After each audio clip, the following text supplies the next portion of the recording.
Hi friends, మనకు ఉపరాష్ట్రపతి ధన్ఖడ్ గారు, జగదీష్ ధన్ఖడ్ గారు, ఆయన అకస్మాత్తుగా రాజీనామా చేయటం చాలామంది దానికి జీర్ణించుకోలేకపోతున్నారు. బట్ అది చాలామంది ముందే ఊహించారు. ఎందుకంటే ఆయన దూకుడు స్వభావం.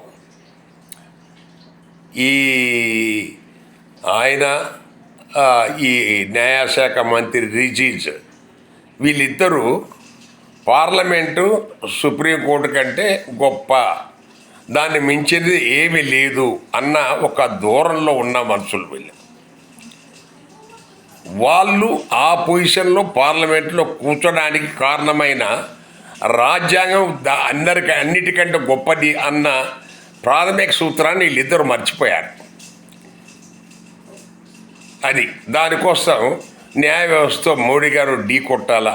న్యాయ వ్యవస్థ మోడీ గారు ఢీ కొడితే అయోధ్య తీర్పు వచ్చేది కాదు. దాని తర్వాత ఈడబ్ల్యూఎస్ చట్టబద్ధము. ఎందుకంటే ఒకవైపు ఇందిరా సాహ్ని కేసు 50% దాటకూడదని చెప్తున్నా కూడా, ఇక్కడ 10% దాటినా కూడా ఈడబ్ల్యూఎస్ చట్టబద్ధమే అని చెప్పి సుప్రీంకోర్టు మనకు ఆయన జడ్జిమెంట్ ఇవ్వటం అనేది, అది కూడా మనము ఆలోచించవచ్చు. అలాగే వర్గీకరణ చట్టబద్ధత చేయడం, ఇవన్నీ మోడీ గారు ఏమైతే తను చేయదలుచుకున్నారో అవన్నీ న్యాయ వ్యవస్థతో కూడా సంబంధాలు మెయింటైన్ చేస్తున్నారు.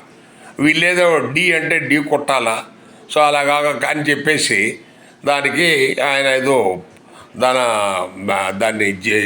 దాన్ని ఒక ఆ పద్ధతి ఆయనకు నచ్చక రాజీనామా చేశారని చెప్పేసి మేధావి వర్గాలు అనుకుంటున్నాయి.